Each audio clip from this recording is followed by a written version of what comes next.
자, 계시록 14장은 이제 적그리스도의 정부가 들어서고 난 뒤부터 이제 14장에서 언급하고자 하는 주 핵심은 이제 순교자들 추수하는 것입니다. 순교자 추수. 그래서 계시록 14장의 제목을 붙인다면 처음 익은 열매와 두 번째 익은 열매 이렇게 붙여볼 수 있는데 크게 네 가지 대지로 나눠볼 수가 있습니다. 1절부터 5절은 처음 익은 열매, 휴거된 성도들이 어디가 있는가라는 것을 보여주고 있고 6절부터 12절에 보면 이제 적그리스도의 정부가 들어선 이후부터 이제 새 천사가 이 땅에 있는 사람들에게 경고하는 이런 경고의 메시지가 담겨져 있어요.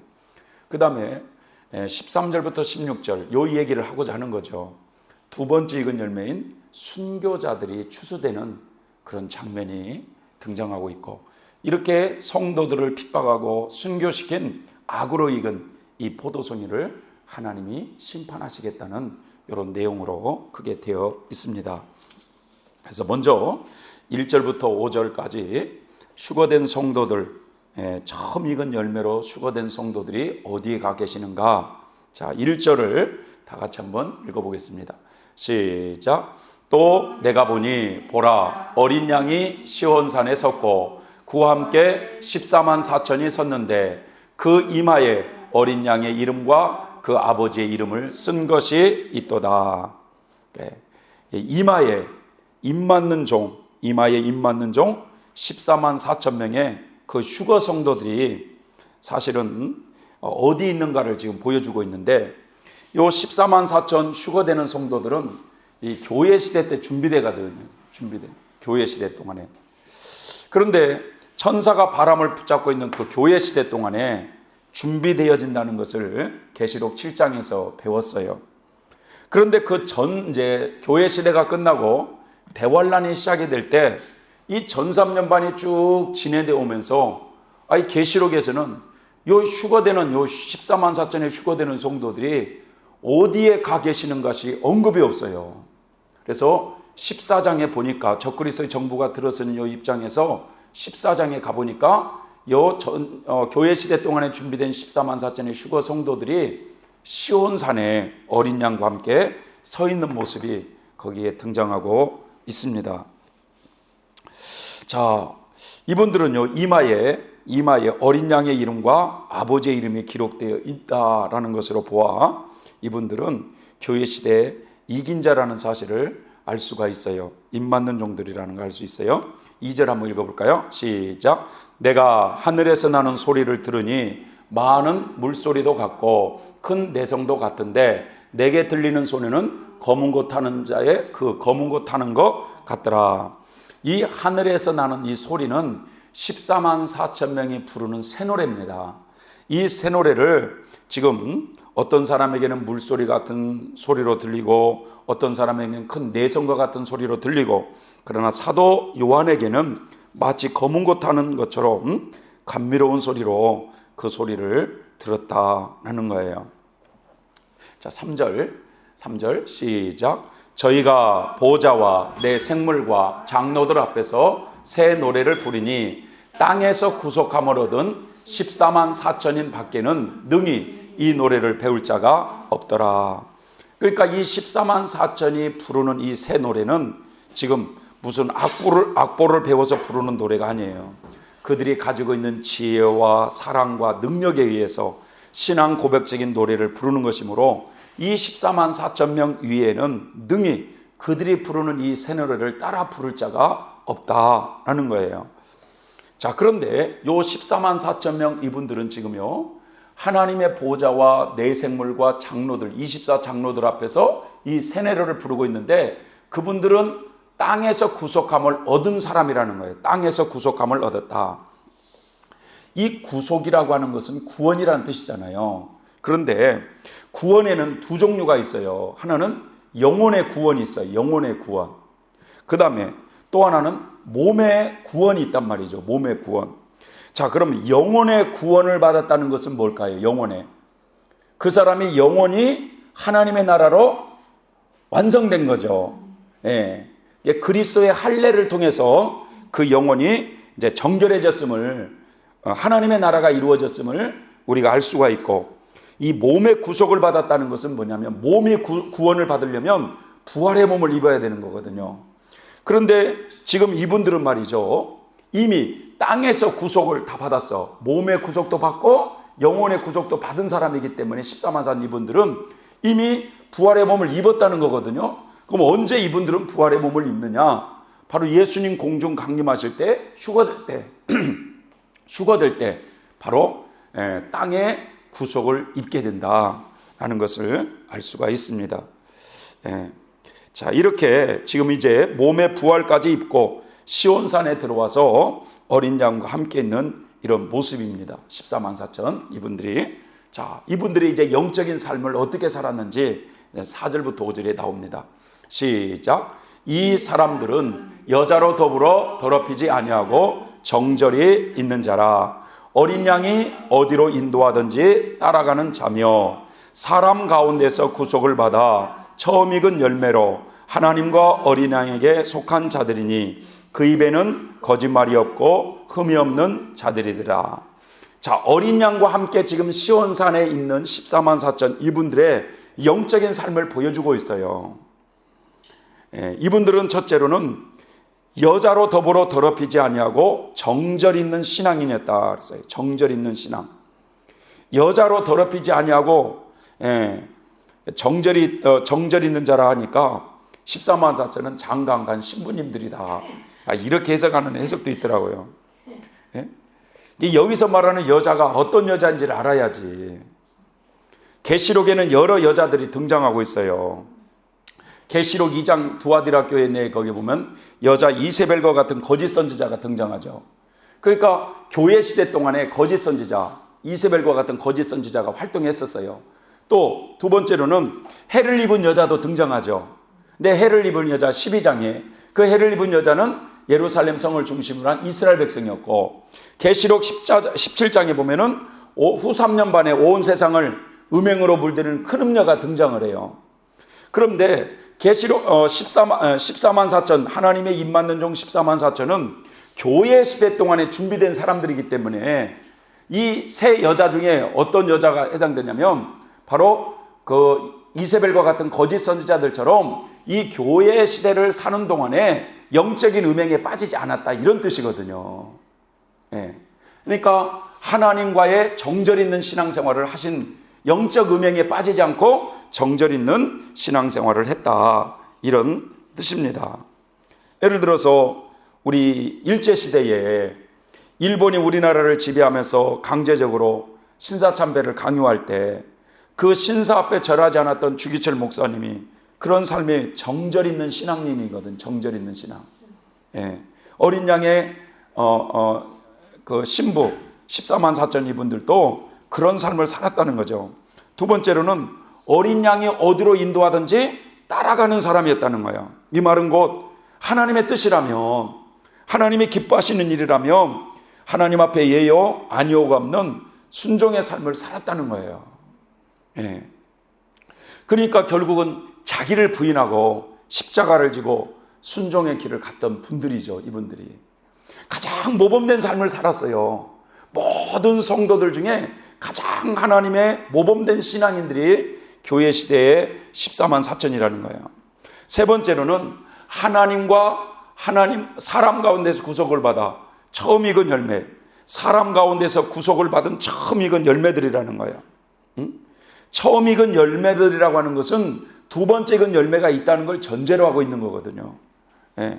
그래서 이 두 번째 익은 열매가 되어서 추수되는 영혼들이 어떤 영혼들이냐? 바로 예수님 공중 강림하실 때 처음 익은 열매들로서 휴거되는 성도들이 입맞는 종 14만 4천 명이었고, 이제 나머지 아직 익은 열매가 덜 된 영혼들은 대환란에 들어가서 특별히 후 3년 반의 짐승 통치 시대 때 신앙의 정절을 지키다가 바로 순교하신 분들, 요 순교자들이 계시록 14장에 보면 두 번째 익은 열매로 추수되는 장면이 나와요. 추수되는 장면. 그 다음에 순교하지 못하고 요 대환란을 살아서 다 통과해서 예수님 지상 재림하실 때 추수되는 영혼들이, 천년왕국에 들어가는 영혼들이 살아서 세 번째 익은 열매로 추수되는 이런 모습이 나옵니다.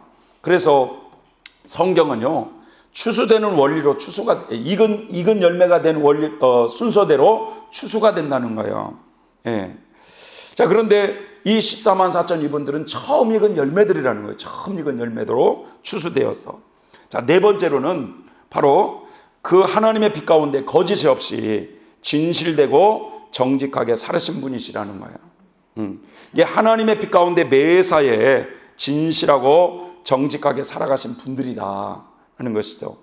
이게 예수님이 그에게는 어둠이 조금도 없는 것처럼 이분들은 주님의 마음을 가지고 살아가는 사람이었기 때문에 어둠과 타협하지 아니하고 항상 진실된 삶을 살았다는 거예요.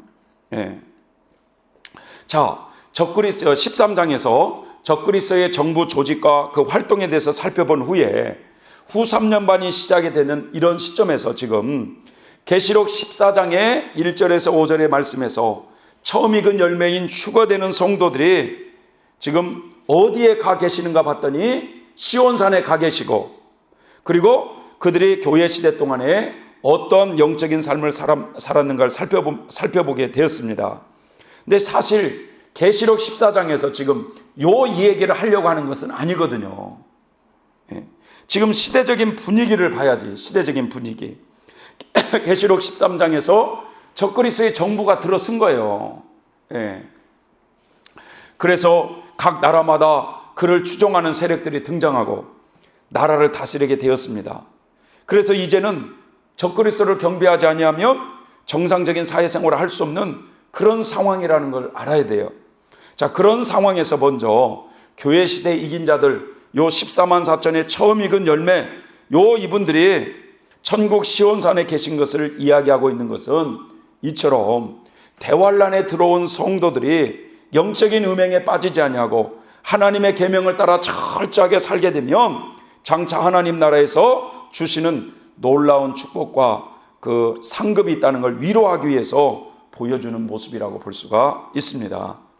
자, 이렇게 시온산에 휴거되는 성도들이 가 계신 모습을, 새 노래를 부르고 있는 모습을 살펴봤고요. 자, 6절부터 12절은 새 천사의 경고가 나옵니다. 새 천사의 경고. 이제 이 대환란을 통과하면서 후 3년 만에 적그리스도의 정부가 들어서는 이런 상황에서 어떤 경고를 천사가 지금 하고 있느냐. 첫 번째 천사의 경고는 6절에서 7절 한번 읽어보겠습니다.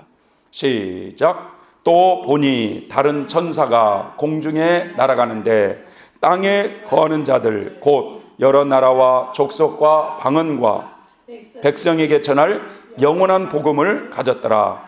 그가 큰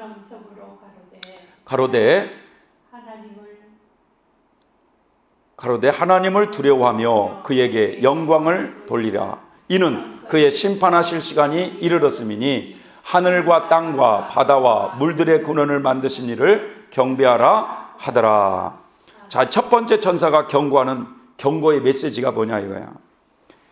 다시 말해서 지금 계시록 13장에 적그리스도의 정부가 이제 온 세상에 들어섰어요. 자, 이런 상태에서 본격적으로 적그리스도가 온 세상을 다스리는 이런 입장에서 첫 번째 천사가 뭔 경고를 하고 있느냐. 그것은 하나님을 두려워하고 그에게 영광을 돌릴 것이며 그의 심판이 다가오고 있으므로 창조주 하나님만을 경배해야 된다고 경고하고 있는 내용이에요. 왜 천사가 이 땅에서 성도들에게 그런 경고의 메시지를 하고 계시느냐? 지금 상황이 하나님을 제대로 섬길 수 있는 환경이 아니라는 거죠.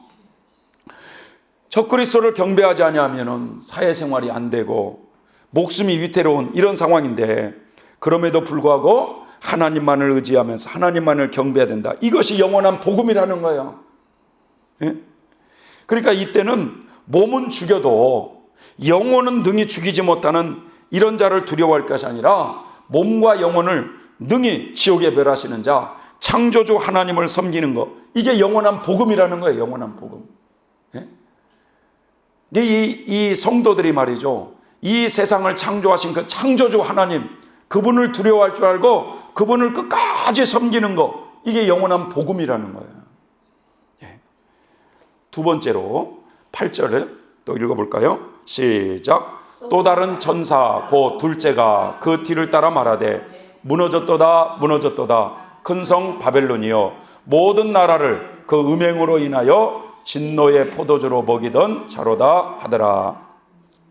이 두 번째 천사가 땅에 있는 성도들에게 경고하는 메시지는 뭐냐? 모든 세상 사람들에게 적그리스도를 경배하게 하고 적그리스도의 표를 받게 하면서 온 세상을 음행으로 물들인 이 큰 성 바벨론은 반드시 무너질 거라는 거예요. 지금 이 두 번째 천사가 무너졌도다 무너졌도다 큰 성 바벨론이요 라고 말하는 이때는 사실 어찌 보면 무너진 게 아니라 아예 진짜 견고한 성으로 서 있는 이런 때잖아요. 이제 내 세상 만나는 것처럼. 그런데 강조하잖아요. 무너졌도다 무너졌다. 이것은 뭐냐? 반드시 무너질 거라는 거예요. 반드시. 그러니까 사실 어찌 보면 이 큰 성 바벨론의 본부를 둬가지고 활동하게 된 이 두뿔짐승 거짓 선지자가 세상의 모든 것을 쥐고 통치하고 있지 않습니까? 각 나라마다 우상을 세우게 하고 적그리스도를 경배하지 않은 사람은 다 죽이라고 하고 얼마나 강력한 그런 힘으로 등장하는 모습이에요. 이때가 되면 세상 사람들은 다 영적 음행에 빠져버리는 거예요. 영적 음행. 하나님께서 보시기에 다 음행에 빠져 있는 모습이죠.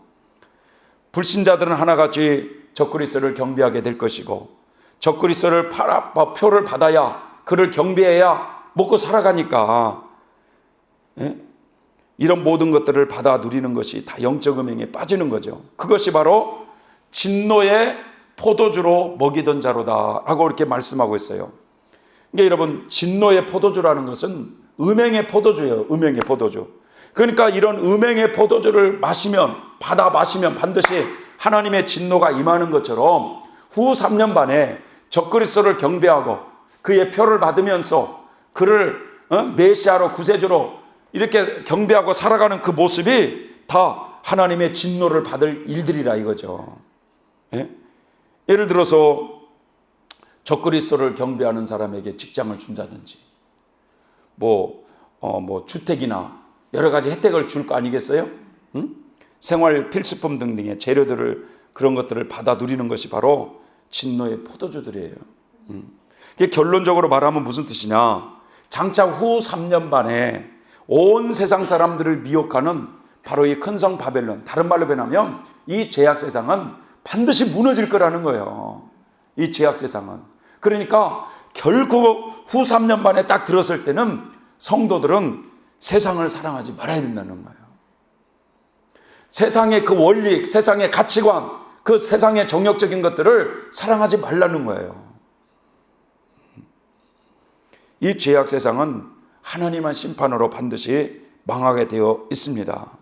이때는요, 우리가 세상의 것을 미련 없이 버려야 돼요. 미련 없이. 그래서 예수님도 뭐라고 말씀하냐면 소돔과 그 고모라 성이 멸망할 때 소금 기둥이 되어봤던 그 롯의 생각을 하라고 그러잖아요. 롯의 철을. 또 9절부터 11절을 또 한번 읽어볼까요? 시작. 또 다른 천사 곧 셋째가 그 뒤를 따라 큰 음성으로 가로되 만일 누구든지 짐승과 그의 우상에게 경배하고 이마에나 손에 표를 받으면 그도 하나님의 진노의 포도주를 마시리니 그 진노의 잔에 섞인 것이 없이 부은 포도주라. 거룩한 천사들 앞과 어린 양 앞에서 불과 유황으로 고난을 받으리니 그 고난의 연기가 세세토록 올라가리로다. 짐승과 그의 우상에게 경배하고 그 이름의 표를 받는 자는 누구든지 밤낮 쉼을 얻지 못하리라 하더라. 이게 무슨 말일까요?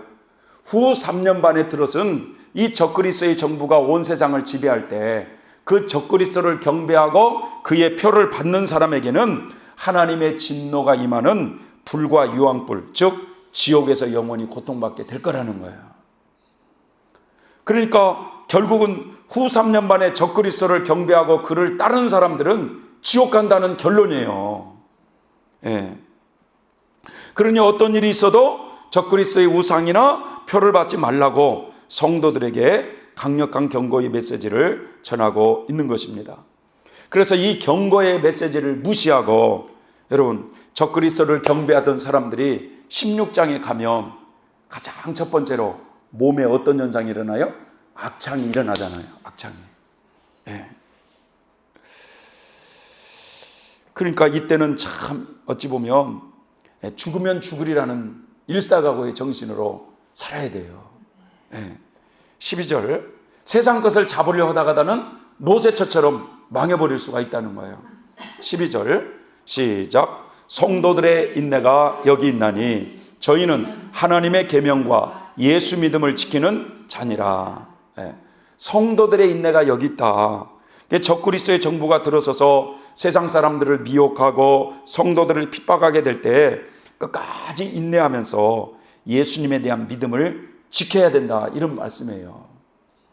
그러니까 마가복음 13장 13절에도 너희가 내 이름을 인하여 모든 사람에게 미움을 받을 것이니 나중까지 견디는 자는 구원을 얻으리라. 갈수록 세상은 교회를 좋게 여겨요, 미워해요? 미워해죠. 세상이 악해서 그러는 거예요. 사실은 세상이 악해서. 이럴 때일수록 하여튼 우리가 잘 인내하면서 예수 믿는 믿음을 끝까지 지켜야만 되는 거예요. 자, 이제 두 번째 익은 열매, 순교자들 추수. 요 얘기를 하려고 하는 거거든, 사실은요.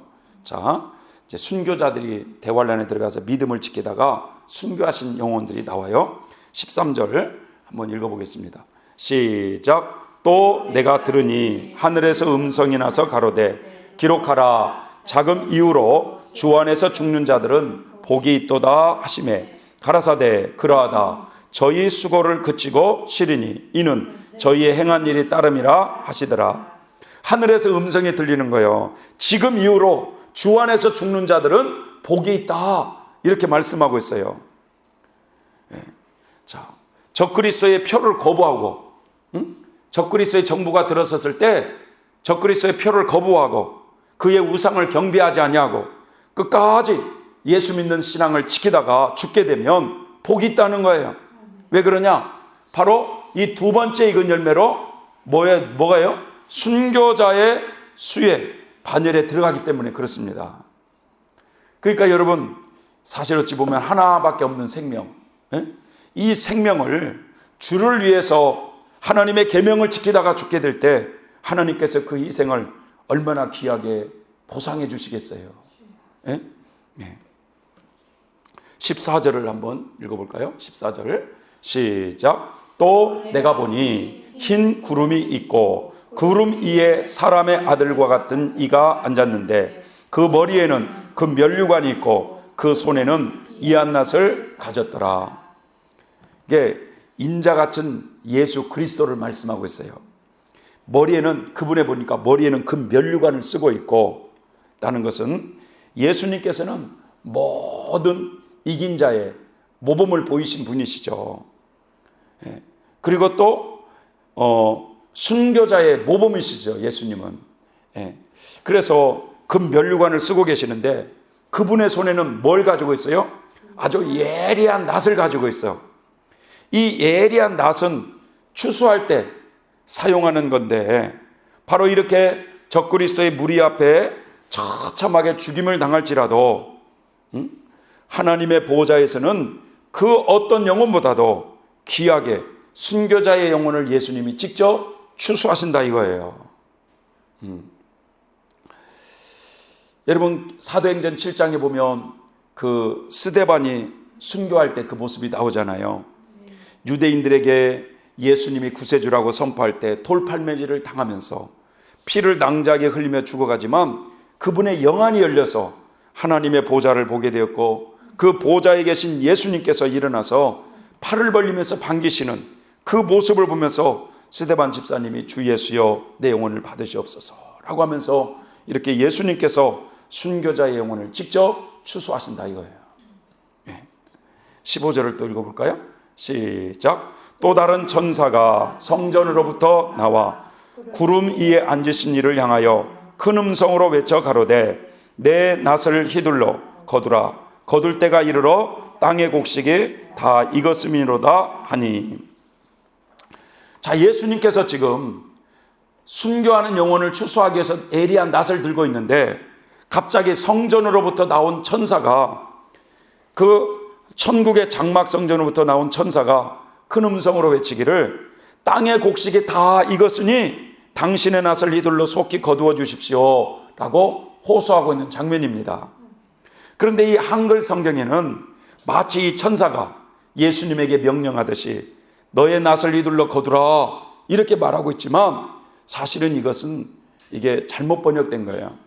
원어 성경에는 당신의 낫을 휘둘러 거두어 주십시오 라고 청유형으로 되어 있다는 거예요. 공동 번역에도 보면 그래요. 당신의 낫을 휘둘러 거두어 주십시오. 하나님의 나라는 여기에 보니까 뭐라고 하냐면 땅의 곡식이 익었으니 낫을 휘둘러 거두어 주십시오 라고 말씀하고 있잖아요.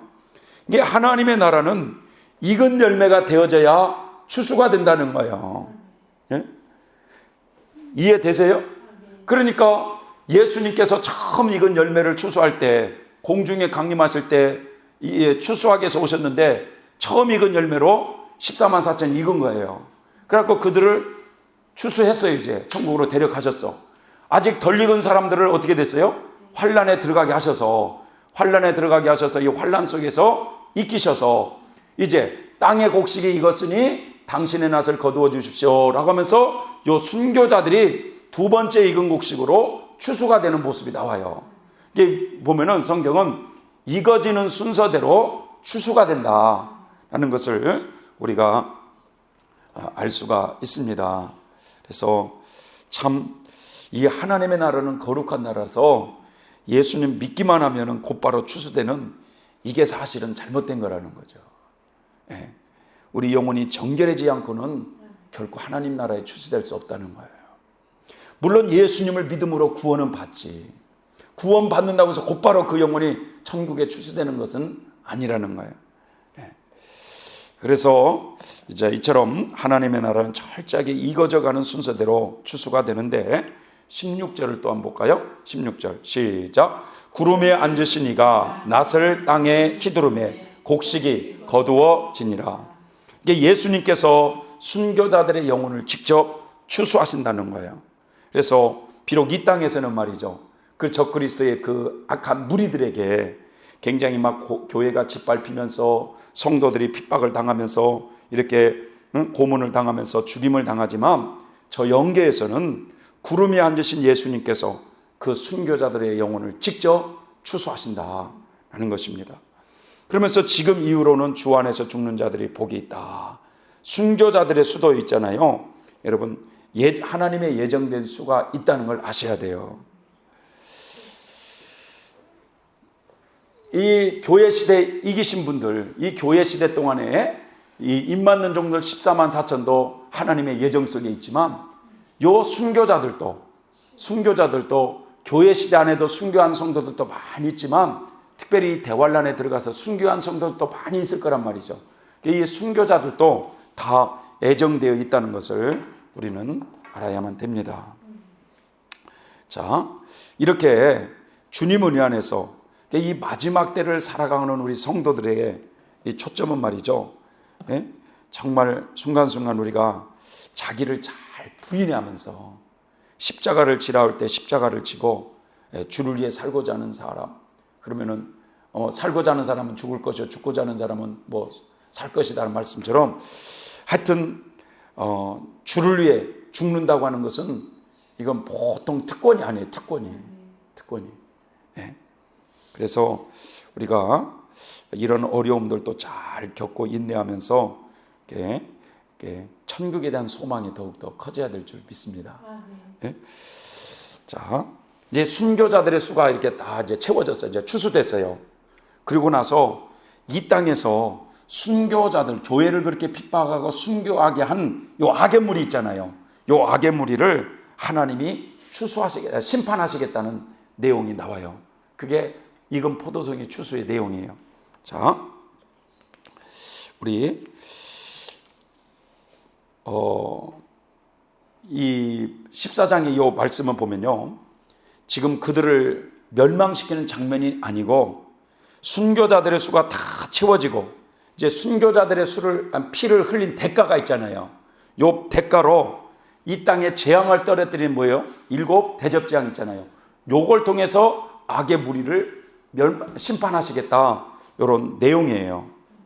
이게 성도들을 위로하기 위해서 말씀을 해주시는 거죠. 자, 17절 18절 시작. 또 다른 천사가 하늘에 있는 성전에서 나오는데 또한 이한낫을 가졌더라. 또 불을 다스리는 다른 천사가 제단으로부터 나와 이한낫 가진 자를 향하여 큰 음성으로 불러 가로되 너의 이한낫을 휘둘러 땅의 포도송이를 거두라. 그 포도가 익었느니라 하더라. 자, 천사가 하늘의 장막 성전에서 낫을 가지고 추수하기 위해서 나타나는 장면이에요. 그리고 심판의 불을 다스리는 또 다른 천사가 그 낫을 가지고 있는 그 천사들에게 악으로 익은 요 포도송이를 거두라 라고 명령을 하고 있어요. 이 익은 포도송이라고 하는 것은요, 악으로 완전히 익어져 가지고 마귀에게 철저히 지배를 당하고 있는 이런 사람들을 의미하고 있습니다. 이게 마귀의 지배를 받아 가지고 생각이나 말이나 행동이 철저하게 악해질 대로 악해진 사람들을 익은 포도송이라고 말하고 있어요. 왜 이들을 익은 포도송이라고 하느냐? 그것은 하나님의 계명을 어겨가며 음행의 포도주로 세상을 더럽히고 많은 사람들을 음행하도록 미혹했기 때문입니다. 자, 본문 16절에서 순교자들을 이제 다 추수한 다음에 이렇게 악으로 익은 포도송이를 추수하는 이 장면이 보이는 이유는 뭐냐? 이처럼 억울하게 죽임을 당한 순교자들을 위로하기 위함이며 또한 순교자들을 죽인 그 악의 무리들을 하나님은 반드시 심판하신다는 것을 보여주고 있는 거예요. 19절부터 20절 또 볼까요? 시작. 천사가 낫을 땅에 휘둘러 땅의 포도를 거두어 하나님의 진노의 큰 포도주 틀에 던짐에 성 밖에서 그 틀이 밟히니 틀에서 피가 나서 말굴레까지 닿았고 1600 스타디온에 퍼졌더라. 천사가 말이죠, 악으로 익은 이 그 포도송이를 그냥 다 걷어가지고 하나님의 그 진노가 담긴 큰 포도주 틀에 딱 던져버렸어요. 자, 이스라엘에는요, 포도주 즙을 짤 때는 큰 구덩이 속에 뭐 가죽 비늘 같은 것을 깔아 놓아 가지고 포도즙이 새 나가지 않도록 그렇게 넣은 다음에 그 힘센 장정들이 덩실덩실 춤을 추면서 포도송이를 짓밟았다고 합니다. 자, 이처럼 성도들의 피를 흘리게 했고 이렇게 악으로 철저히 익은 요들을 하나님의 진노가 가득히 담겨져 있는 그 틀에 던져버린 거예요. 그러면 하나님의 진노가 가득히 담겨져 있는 그 틀이 어디냐 이거예요. 그 틀이. 그 틀이라는 것은 뭐냐면 분명히 뭐냐, 장소거든요. 장소. 그게 바로 뭐냐, 바로 예수님이 지상 재림하실 때 아마겟돈 심판 있잖아요. 요 아마겟돈에 모여있는 그 악의 무리를 심판하시는, 그게 바로 하나님의 진노가 담겨져 있는 포도주 틀이에요.